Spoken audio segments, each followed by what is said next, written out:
and today we're reacting to why Playboi Carti cut off Pierre Bourne. This video popped up and I kind of was just sitting back thinking, I feel like a lot of artists, I just remember there was a time where Pierre was on a Metro booming kind of run, you feel what I'm saying, where it seems as if we probably would be hearing Pierre Bourne beats for a very long time, but it's like we stopped. Let's get into it. Let's see what the deal is. Carti and Pierre Bourne were once the hottest duo in hip-hop. However, fast forward to today, and not only have they not worked together in over 5 years, but now Carti's new album, Music, just became the first project of his career without a single beat produced by Pierre. Carti and KP, yeah. That's like Carti and Pierre. Now, real quick, I've said this a million times already. I just want to preface this video because there's going to be comments that y'all are going to see. They're going to say something along the lines of Dior hates Pierre Bourne. Dior, Pierre Bourne, he hate Pierre Bourne. Let me give y'all the quick lore behind that real fast. So, a long time ago, when my girl and I were in college, we were, big Pierre Bourne fans, bro.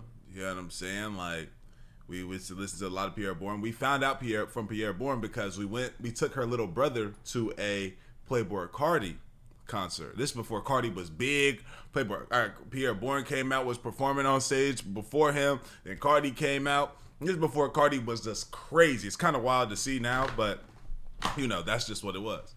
So her and I, we started listening to Salop 4 or something like that.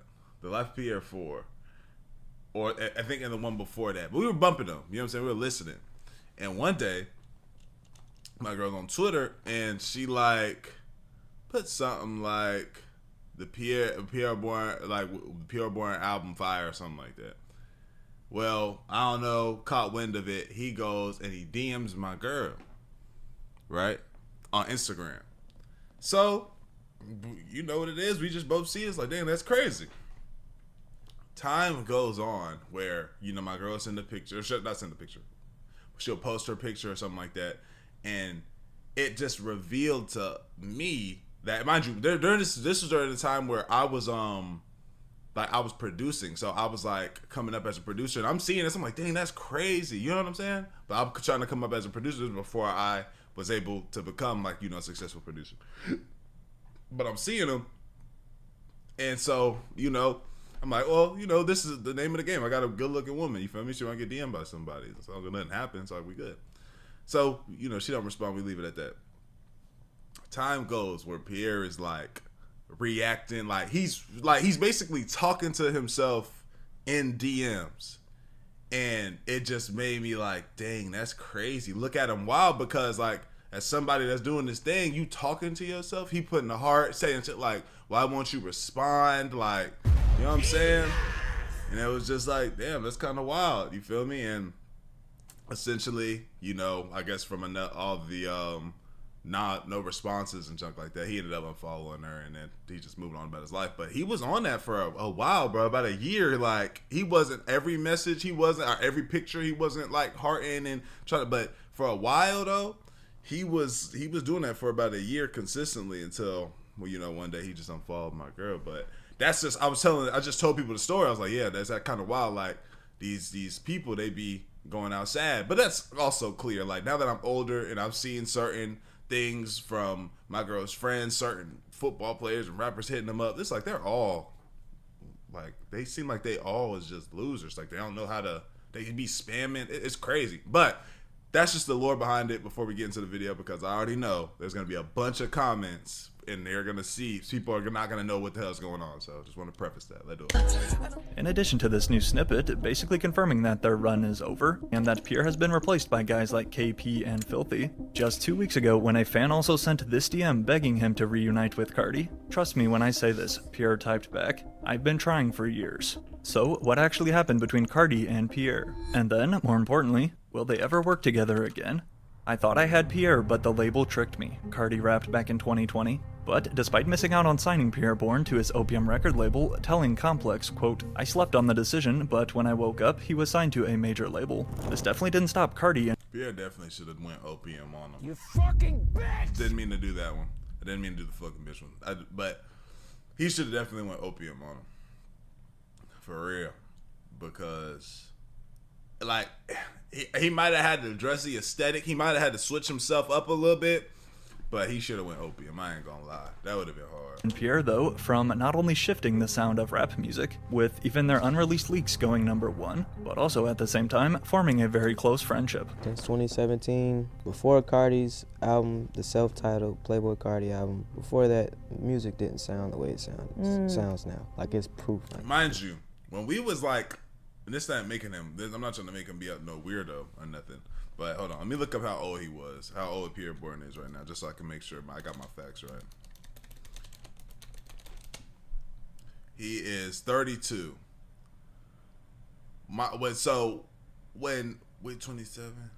Yeah, I just remember he was a bit older than us whenever this had happened, because we were like, both me and my girl were like 19, 20 when this happened, you know what I'm saying? It was like Magnolia and Woke Up Like This created like a ripple effect in the world, and everyone just copied after. He was like 25. I need all my fudge. Let me do the last verse. I need all my fudge. With literally hours of footage together, it's obvious that their relationship went much deeper than just platinum records. However, although this also makes their fallout and recent absence from each other even more of a mystery, in order to fully understand, first we have to go back to the beginning. Never in his wildest dreams could he have guessed that a random beat he made in the back of an Uber on the way to Zaxby's would turn into Pierre Bourne's double platinum breakout hit. But how the instrumental for Woke Up Like This got to Carti was even crazier. Like, I heard of Carti. I just didn't know that he did my beat until after the fact. It was on the internet. It was like an academics post. And I was going to the studio and I seen K Supreme, and K Supreme told me, yo, Carti did your beat. I gave him the beat. And I was just like, I got mad. I was like, what? Because like, I be big on communication. Back in 2017, Pierre Bourne had just made the tough decision to quit his engineering job with Epic Records in Atlanta. Having landed the gig through some connections to friends, it was instead a different connection though with K Supreme, who you may know as Lil Yachty's close associate, which changed Pierre's life forever. This shit runs so deep, bro, from far away, and especially with this producing thing. This is why I always, like, producing was a major part of like just me figuring things out in life. Because it taught me so much about how you really need to just do what you're supposed to do, shut up, let God work, and there's so many things happening behind the scenes. You just got to be ready for when it happens. Like, I knew YouTube was gonna work because I was able to do the producing thing. You feel me? Like, it just felt like things are just going on. As long as you staying ready, prepared, you working on your craft, sharpening your sword, one day something will happen for you, bro. And I learned that from producing. I knew the YouTube thing would work. I knew it's just a time thing. That shit really taught me resilience, because whole time he's doing this, some connection going on with him and this dude, K Supreme and Lil Yachty, and now it helped Pierre Bourne. Like, that's just how life works, bro. At the same time, this snippet video here of Carti playing Woke Up Like This blew up all over the internet was also the moment Pierre realized his beat, which was intended for K Supreme, had instead found its way to Playboi Carti. And not just him, but also Lil Uzi Vert. With these two snippets going viral, the song was then released as an official single on SoundCloud, the first ever collab between Carti and Pierre. However, unless you were to look at the production credits, you wouldn't know. I'm looking like, damn, I wish they would have put produced by Pierre or something, he said. Like, yo, that shit's crazy, that's my beat. Yet, in addition to receiving no credit on SoundCloud, Woke Up Like This also does not include a single producer tag throughout the 4-minute track. Wow. Thus, when the time then came to work on their next Billboard charting smash, Magnolia, only a few weeks later, Pierre was careful not to make this same mistake. And I was recording them this time, right? So I was like, yep, put my tag all on this. Hell nah, I was like, y'all ain't gonna do me like Woke Up Like This. I wasn't there. I never got to send in the full beat. That's just a loop. Rather than Playboi Carti's voice or any type of instrument, the first thing that you hear when you press play on what is still the 4th most streamed song of Carti's career is instead Jamie Foxx, sampled from the old Jamie Foxx show, which would quickly become Pierre Bourne's iconic tag. Yo, Pierre, you wanna come out here? But while Pierre had already started to gain a little attention thanks to his work with another Atlanta rapper, Young Nudie, following the release of Carti's self-titled mixtape in April of 2017 though, nothing was ever the same. a classic from that 2017 SoundCloud era. In addition to the 2 viral hits, This shit came out Magnolia the day before my birthday. and Woke Up Like This featuring Uzi, Pierre Bourne would also land 4 other credits on Carti's debut. But yet, 2017 was just getting started. At this point, more motivated than ever, cranking out 10 beats a day for 3 months straight, Pierre honestly looked unstoppable, linking up. That's how this go, boy. Yo, I used to be in here, bro. Not in this room, but just I used to be in whatever room I was living in at the moment, bro. I'm talking about I'm in there making 10 of them boys a day, bro. I'm talking about 10 morning, night, like I'm just in here. It's crazy. Like I'm really thinking about that, and because I haven't made a beat in so long. Like it's so engraved in me. Like I've done this shit so many times. Like I could get on here and get to it. It's just like, man, it's just crazy. That was once just a situation in my life. Like I was really 10 beats a day, setting this up, networking. Yeah. Up for more hits with guys like Trippie Redd, Nav, and Lil Uzi Vert, as well as 6ix9ine. However, despite 6ix9ine's Gummo track, produced by Pierre, becoming one of the hottest songs of 2017, and one of the best beats, currently sitting at 500 million views just on YouTube. If you ask Pierre Bourne though, he would take it all back in an instant. I never wanted to have anything to do with that song just because of how they went about releasing it. It was very disrespectful, very like, fuck you, basically. And it's like, I didn't want the money. F that Gummo. One thing I respect about him is that he is like, he cares about certain things like that. Like it's not just about my song coming out and the money, and like he's a very principle-esque person. I can tell that. Song, all That's y'all dope. doing weird shit, some ops, I swear. Read this post by Pierre. No more Trippie and Pierre, y'all ruined it. Upset that his beat for Gummo unfortunately got sent to 6ix9ine by Trippie Redd without his approval. Meanwhile though, in the case of Tory Lanez, another rapper who wanted a beat from Pierre, despite getting denied, at least Tory reached out. Yo, Tory Lanez wanted to know if you could use the Magnolia instrumental for a remix, and if you could send it to him. Came this text message that Pierre shared. Can't do it. That nigga said can't do it. Damn. I fuck with that though. That's how you keep the product. That's how you keep the product good. You know what I'm saying? He typed back. I ain't doing that. Regardless of Pierre's denial, Tory Lanez still went on to drop a Magnolia remix, yet combined with the majority of fans calling it trash, also came this response from Carti and Pierre. Your size, beats is dope. Being new. We don't do that remix shit. Don't remix my shit. Once more spotted in the studio, Carti and Pierre were locked in almost every day. So, you're probably thinking, how did everything fall apart so fast then? And why will Playboi Carti no longer respond to Pierre? Well, to keep their momentum rolling, Uzi and Carti and Uzi tape arrived this tweet by Carti out of nowhere, as again, 2 of the biggest breakout rappers at the time.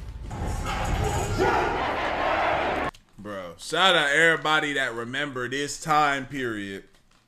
You feel me? Everybody that was like an age where like you was doing a lot during this time period. At this point, 2016, I was probably 2017, I was 19. Shout out everybody. Was I 19? Yeah, because 2016. No, I was 18. Sorry, because in 2016 I was 17. Sorry, so I was 18. Yeah, you know. Shout out everybody that was experienced this right here and remember it, bro. Yeah, I know y'all had some times during this period. They say this the best year of all time. 2016, they say it is. But this falls in it. You feel me? With the title 1629 and reference to both artists' neighborhoods, and then, to complete the Dream Team trio, Pierre Bourne was also set to handle the majority of 1629's production. How do we know? Simply look no further than the multiple leaks from this era, including Break the Bank, Big Bank, and Throw It Up to name a few, all produced by Pierre. Yet, unfortunately, along with the 1629 tour getting cancelled soon after it was announced, due to Uzi claiming, quote, he needed to focus, as a result, this collab album would sadly get scrapped too, robbing us fans of a potential classic. Hey, before we get back into the video, I got a way you can make some extra bread. I know you bored at home right now, bro. And all you have to do is play games and get paid for it. If you hit the link in my description or scan the QR code on the screen right now, you can sign up to freecash.com and start getting paid right now. And they make it extremely simple. First, just create an account like any other site and email and password. And once you get in, you'll see a wall of games and offers immediately. Pick a game that you actually like, play through the levels, and the cash will land straight into your free cash account. It's basically turning your downtime into a hustle without you even thinking about it. People pulling $10 to $20 a day, and with some effort, you can go way higher than that. You can spend a couple bucks in game to hit levels faster that'll ultimately give you bigger offers and payouts. That's the method on how some users end up making hundreds, even 500 or more on certain offers. But you don't have to spend any money. You can literally stick to the free levels and still cash out. The whole point is when you're taking a break from those Astral Dior videos, doom scrolling, looking at women, you could be playing and earning at the same time. Get to your money, bro. And once you run it up and want to cash out, you've got options of PayPal or gift cards. So if you want to get to that extra cheese, hit the link in the description or scan the code on the screen, sign up for free, and start playing for cash on your spare time. And when you use my link or QR code, you get $5 bonus to get you started, bro. Go ahead, get to it. Let's do it. This right here, we would have had some craziness if this ever came in. I ain't gonna lie. If I could drop a collab album right now, I'd probably drop. The first collab album I want to drop is 1629. That's you and Carti, right? You tell me. But before the year of 2017 was finished though, Pierre Bourne still had one more big move up his sleeve. In September, it was announced that he had officially signed his first ever record contract with Interscope, but instead of a producer, as a rapper.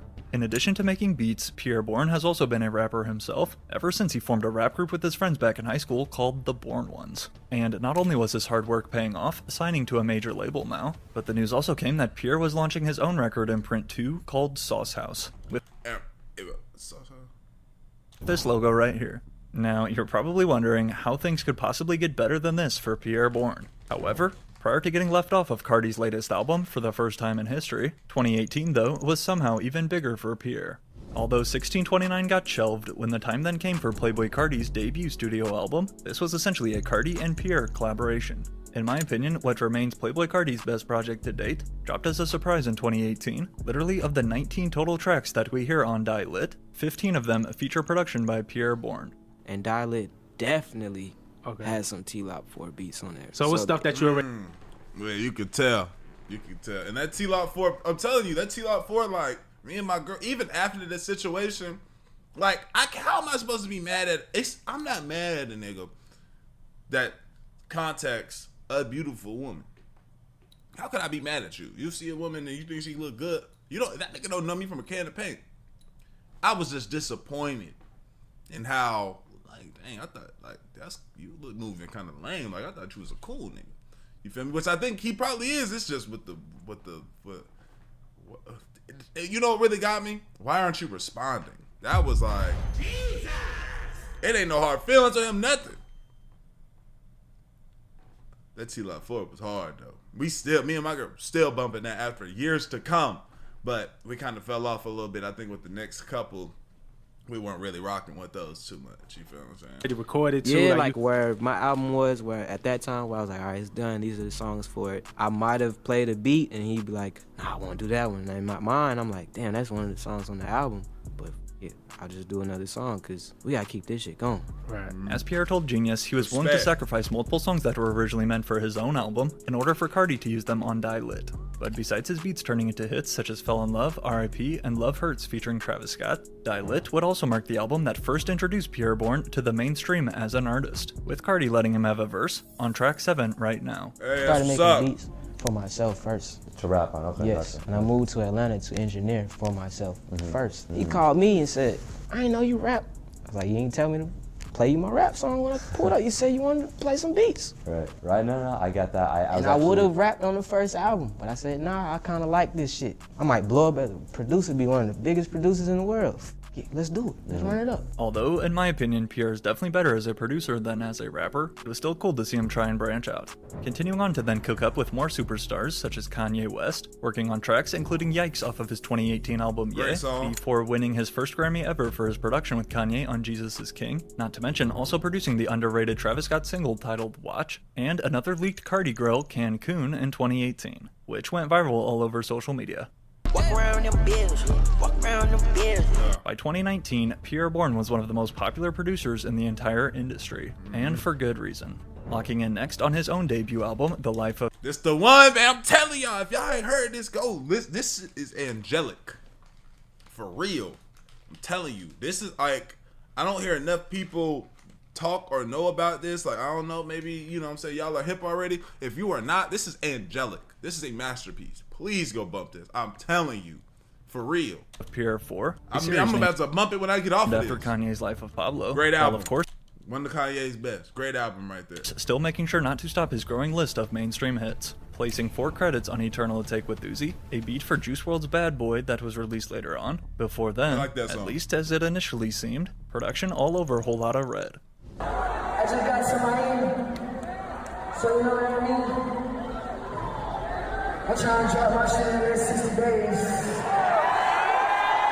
As 2020 rolled around, so did the highly anticipated release of Playboi Carti's second album. However, before transforming into this crazy, energetic rage sound that we all know it as today, at first, Whole Lotta Red was a totally different album.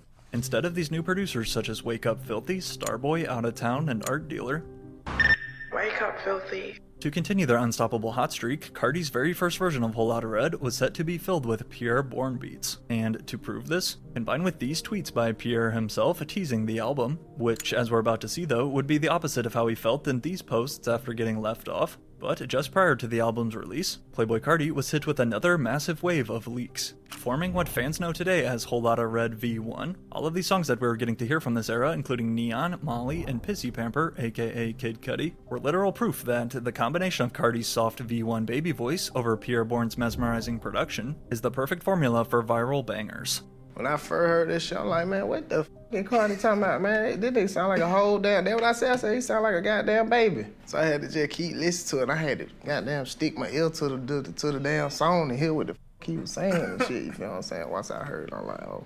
Shout out Nudie too. Well, it kind of fact, it sound kind of, you feel what I'm saying? Like different type shit. In fact, To Certify itself is one of the most legendary leaked songs ever. Over 5 years ago, back in 2019, a fan upload of the Pissy Pamper snippet, also featuring Young Nudie, would actually reach the #1 spot on Spotify as some random upload. You guys think Pissy Pamper is the best leak to ever hit the internet?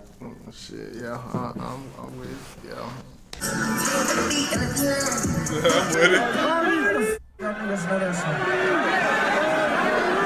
With all these unreleased leaks blowing up and fans knowing every lyric by heart, it made sense why this was what we were expecting the final Whole Lotta Red album to sound like. However, while these surface songs would also keep delaying it even longer, as we finally crept closer to the album's Christmas Day drop, it was obvious that everything was changing. But what did this mean for Pierre? What I said earlier, I don't have a lot of rapper friends, but I have hundreds of producer friends. Yeah, right. That's who I keep. It's not even me taking my time and saying, oh, I'm gonna wait a year to drop my shit. I'm with a different producer. Yeah. Every day. And it's like, damn, I'm like, yeah, this is sound right here. With Playboi Carti, quote, working with a new producer every day at this point. As 2020 went on, this was when Whole Lotta Red V2 took formation. In the spring, we did get a new single called At Me, not produced by Pierre, but rather Jetson made. Before then, in May, a new Carti feature with Drake. This song is hard. And shout out Jetson too, another great producer. I haven't seen too much about recently. You know, I'm telling you, like, it gets to a point with this producing thing, I realize, like, you either, because music is like, it's waves, right? The artist switches up their sound, the artist switches up what they're doing, and you know, as a producer, you create what you're supposed to do is create your sound, and you stick to your sound, you reinvent your sound to a point where, like, you know, nobody can really recreate it until they do, but you known for it. You feel me? I feel like Pierre did that. I feel like Jetson did that. I know, you know, Metro did that. But there comes a point where you start to be able to evolve too. Like, look at Metro. Metro has a certain type of evolution to his sound that's like, he stays on top. It also, another thing, big thing is the networking too. Metro just extremely networked. You feel me? Like, just being in Atlanta and how that whole thing worked, you know, he got, like, you know, he worked for it, but a beautiful thing was also laid out in front of him as well. He was in perfect place. But with the, you know, the Pierre thing, you know, it's also like when you also want to rap, you want to have your own thing in this, and then you got Jetson, I don't know where he's at, but it's just one of those things where if you got a Metro mindset, I'm a producer, I do this, I have this great situation in front of me, I evolve my sound, I have so many different artists, I'm extremely talented. Like, you can keep going up different levels and switching. And then you also like, oh yeah, I'm gonna make my own album. I'm gonna make my own album and put a bunch of artists that I work with already on it, but it's my album though. and I'm gonna show y'all my diversity. It's like, okay, hold on. Now I'm down doing Spider-Man shit. Like, you feel me? So it's just, when you have the knowledge, like, there's certain ways that you can navigate this space, but you have to be extremely talented. You got to be extremely dedicated. You can't get sick and tired of it. You can't have no other thought process like you want to rap and do X, Y, Z. You feel me? I'm trying to think of or another way is there's a few ways you can go about this. You can be, because I had some of y'all hit me up about stuff like this, but you can be locked in with an artist. The Pierre way, the Pierre and Carti way. Now, unfortunately, whatever happened between them, you know, it looks like this. But he's obviously extremely successful regardless. I'm not saying this nigga fell off or nothing, but you can go up like that where you have an artist. Look at Drake and 40. Now, Drake and 40, though, Drake is one of them people that it seems as if he's extremely loyal, though. You could say what you want to say. He's extremely loyal to his people. 40, he done work with a whole bunch of other producers, but he would never do 40 like that. You know what I'm saying? Or you can do the YouTube thing where you do YouTube tutorials on how to make this type of beat. You sell beats online. People and somebody like, there's an artist named TNT. You probably heard his tag a lot on Rod Wave songs. You know what I'm saying? Pipe that shit up, TNT, or something like that. Well, he started off posting YouTube beats. His beats were so, like, he was able to Rod Wave type beat, Young Boy type beat, where now you go to TNT, his credits are insane. From he did all the Rod Wave songs, a bunch of Young Boy songs, you know what I'm saying, Cap songs, like, you feel me? Like, so there's different ways you could go about this. You really just kind of gotta make your sound and wait your time, though. You feel what I'm saying? Make something that's like special to you, like where an artist would be rock with you, and that's kind of what happened with me. At first, I got my first song I ever got was a song with somebody in NBA YoungBoy's camp. Then I got a song with NBA YoungBoy. After that, I didn't get nothing for a long time. I thought when I got that YoungBoy song, I was over with. I thought it was turned. No. Then I went, and that's when No Cap hit me up. And from there, me and No Cap, like, I was building with him. You feel me? I was doing a bunch of songs with him. At first, I hadn't met him. Then he went to jail. So then I had nobody to send stuff to, but I just kept working. Then he got out. He dropped Vaccine. I kept sending stuff. Right before he dropped Vaccine, he dropped Pain Show. And I did Pain Show. You feel me? I did Pain Show. He went to jail. We were talking about locking and everything. He went to jail. Then he came out and did Vaccine. Then I got back in contact with him, send him. Then he moved to Houston. You see how this happens? Then he moves to Houston. I moved to Houston from LA. Then he goes and moves to Houston. Now we both living in Houston. One night I get called at 2-something in the morning, 3-something in the morning. I'm not used to being up. I missed the call, so I missed him. He was making No Hook. If you know the song No Hook by No Cap, he made No Hook that night. He was trying to get me to pull up because he just heard it. He was like, nah, he wanted to meet me. I kept missing him because he was calling me so late, so I started staying up late. Then I'm like, yo, you at the studio? He's like, yeah, pull up. And then from there, we got into a relationship where we were kicking it all the time. I was going to the studio all the time. We hanging out all the time. And then, that's kind of how life goes. He moves to Miami. Him and we stopped talking as much. I need to figure out my situation. I started doing the producer thing. I started doing the YouTube thing. He keep doing the rap thing. And I'm not sending stuff no more. But the thing about that is, though, it's just like, things change. The whole thing, basically me saying that is just that there's so many ways to go about this producer thing, and once you get in, you got to find ways to stay up, stick with it. If I was still trying to be a producer, the best thing I probably could have done was try to use my connects to do certain things. At this current time, Cap and YB were beefing, so that connection wasn't there, especially since Cap was actually my dog, so it's like, I'm not about to try and be like, yo, so can you also hit me? Like, nah, like, I'm loyal to you, bro. You feel what I'm saying? But, like, there's certain ways that you could have went about that to get those connections. But, you stay down, you do your shit. You feel me?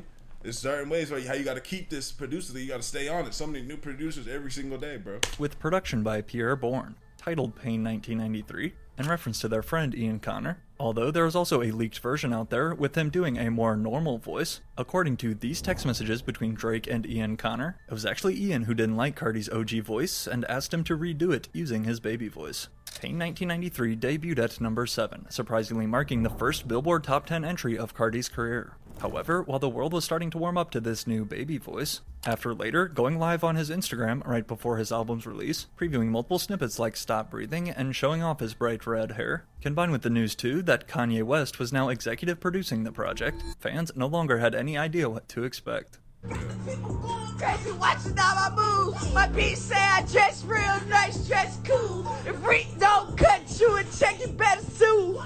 When Whole Lotta Red finally released on Christmas of 2020, rather than the original V1 version, Carti's sophomore album would only include 2 beats produced by Pierre Bourne, I Love You, I Hate You, and Place, an old leak which Carti decided to throw on the track list, just with now a weird 5-second break in the beat's intro.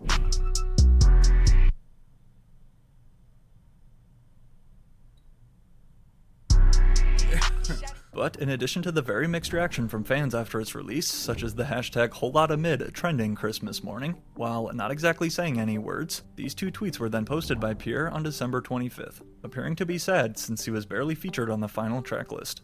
However, at least at first, Pierre tried to remain optimistic. Me and Carti got way more music though, said Pierre, downplaying his notable decrease on Whole Lotta Red. We locked in the majority of last year, so him just putting those 2 songs on the album, he's just playing with the world. He's holding on to all the music we got. If he thought Carti was holding on to their music back then though, as we're about to see in a sec, his new album has 0 Pierre songs. But he just switched his whole thing though. He just switched his whole vibe, like. So it probably just ain't fit his aesthetic now. Like he went in such a different direction musically than what it was with those types of beats. Like he went in a whole different direction for his career. You know what I'm saying? Following Whole Lotta Red, the only other Pierre and Carti release was Switching Lanes, another old track they had recorded and leaked back in 2019, before finally placed on the Life of Pierre 5.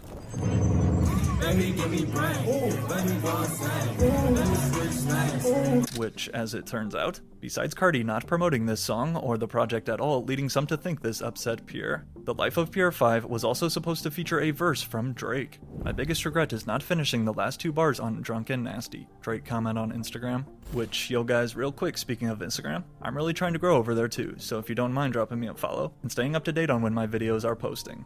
But what easily would have been Pierre Bourne's biggest look as a rapper in the mainstream was released before Drake could finish his verse. Just like another song too by Pierre, titled Poof. Yeah, song. Man, look. He was supposed to be on Poof, Drake? That would have made that joint. That. Jesus! Hey, man. Hey, boy. That would have been crazy. We had him on Poof. We had that man on Drunk and Nasty. You'll never hear it. But shout out to OVO, man. Drake just dropped. Make sure y'all go check that shit out. Laughing like he didn't just fumble potentially 2 of his biggest hits. With Pierre's decision though to focus on his own album and improve as an artist, this left fans unsure of the future. And only a short time later, Pierre would then say this about his relationship with Playboi Carti. We don't even be around each other like that no more. I don't know. I think after I started trying to finish my album, I just got so consumed in that became my real focus again. But not saying that I stopped producing for him, because I always send beats, always send beats. But I noticed I don't have to physically be there. Admitting that the 2 aren't as close anymore as they used to be. Although he was still sending him beats, it was clear that by hearing everything Carti was releasing, Carti's sound was distancing even further from Pierre's. One thing you definitely have to give Playboi Carti credit for is that he's always looking for ways to evolve and not stay stagnant. And with this rage-inspired release, honestly, you gotta be like, if you want to be working with Carti all the time, it seems like you gotta, like, what are you on, Carti? You gotta be that. And if that's just not the type of person you are, it just don't fit. And he don't really strike me as that, especially since, you said I did my own album, I'm working on my own stuff. So respect, because I could never be like that. You know what I'm saying? But it seems like if you want to be Carti, like if you Opium, like, you gonna have to switch your swag up.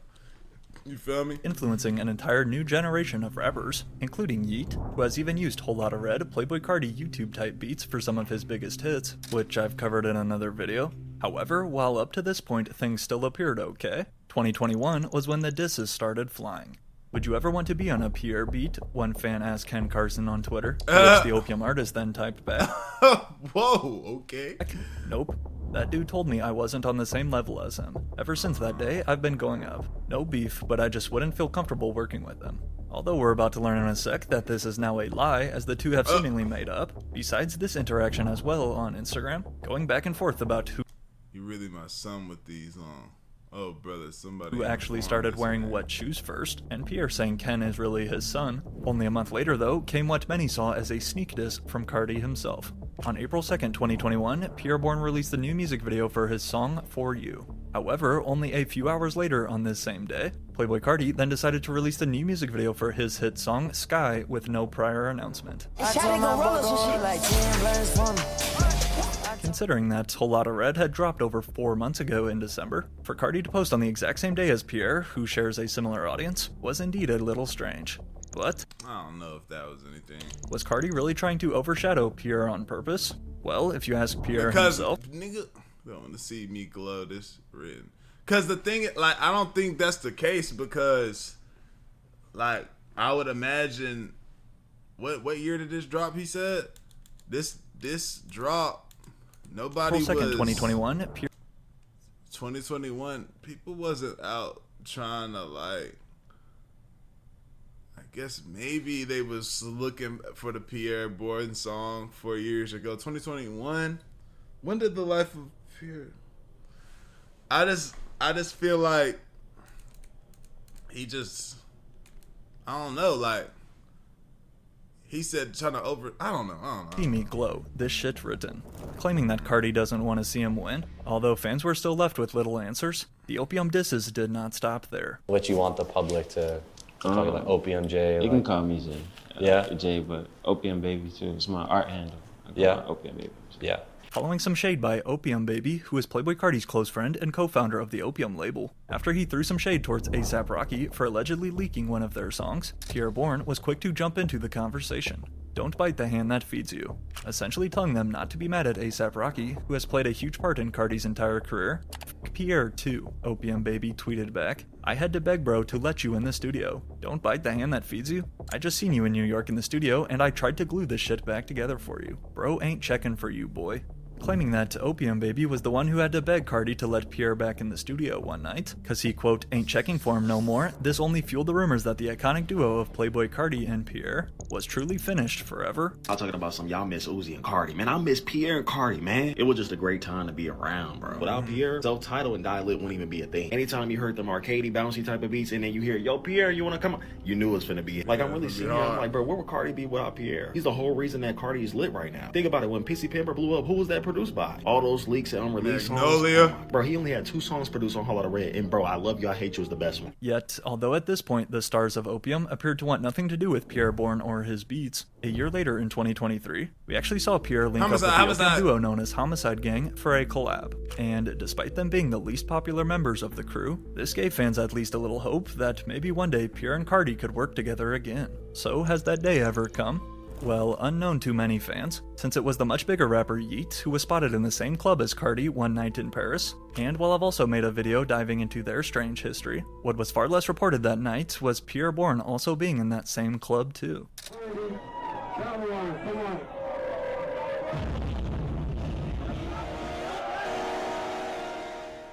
However, after reading his tweet about being in the middle of the crowd and hiding like Homer Simpson, this left fans confused. Was this Pierre saying that he was trying not to be seen by Carti? Or, considering they were only a few feet away from each other, had he finally reconnected in person with his bro?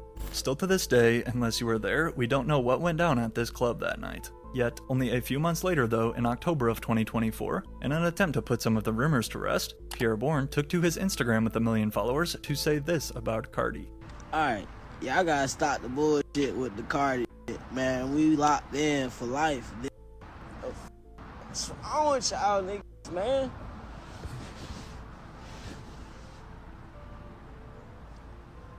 That's all I'm gonna say. Claiming that they were still locked in for life and there was no real beef. But combined with the fact that this was before I Am Music was released, and considering that Pierre said this while facing a solo blunt, it remained unknown how Carti actually felt about Pierre. And as the year of 2025 got underway, with every fan hoping and dreaming to hear at the minimum one Pierre beat on I Am Music, Pierre went 0 for 30.